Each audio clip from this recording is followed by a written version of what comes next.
Well, let's get some reaction to this now. We're joined by Phil Moore. Phil works for the Everyday Church based in southwest London.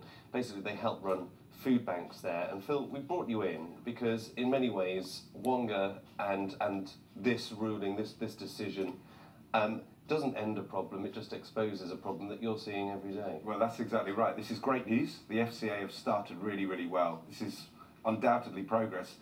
But today is the day when the problem really becomes evident in the public eye. Until today, predatory lenders have been saying they had enough safeguards in the system, that they wouldn't lend to someone who couldn't pay back, that they had top technology and they had trustable teams. Today, Wonga have admitted that 1/3 loans were made to people who patently weren't able to pay them back. So this is like lifting the lid on the size of the problem. It's exciting that something's being done, but it just shows how much further we've got to go yet. Part of the problem that brought us to the credit crunch of 2008 is that people were borrowing money that they couldn't really afford to take back. It was excess, wasn't it? There was a culture of excess among everybody, and we all have our own responsibility for that. But this is slightly different. This is people borrowing money that they can't afford to pay back out of desperation. Well, that's exactly right. What does the government exist for? One of the reasons surely is to help the most vulnerable in society. So you have, if children want alcohol or cigarettes, the government has passed legislation which says actually we'll protect them from that choice. If a migrant worker is so desperate they're willing to work for a pittance, we have minimum wage legislation which stops them from being able to.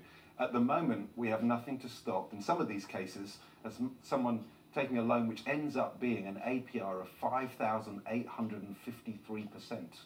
Good grief. So at the moment, we have no government legislation which says that this is a toxic business model. We've got a regulator that's beginning to deal with some of the worst aspects of something that's legal.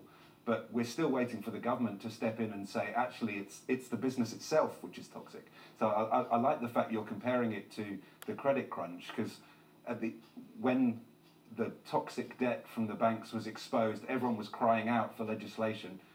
We're in a similar situation, but just on a personal level. Right, so what kind of, put a human face on this if you can, Phil. You're meeting some of these people at food banks. Who are the typical kind of people that are taking out these kind of loans? Well, some of the things that the government could do to help people, these are desperate people.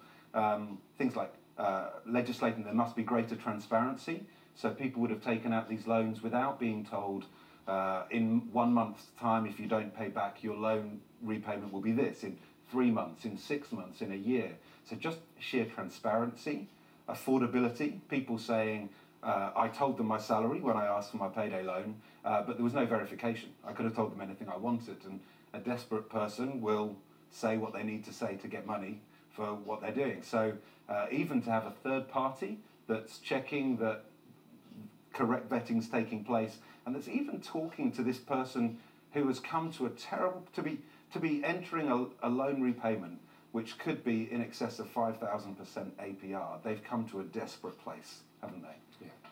Phil, many thanks for coming. By the way, how many people come to your food bank on average each week? Ever increasing numbers. Phil, thank you.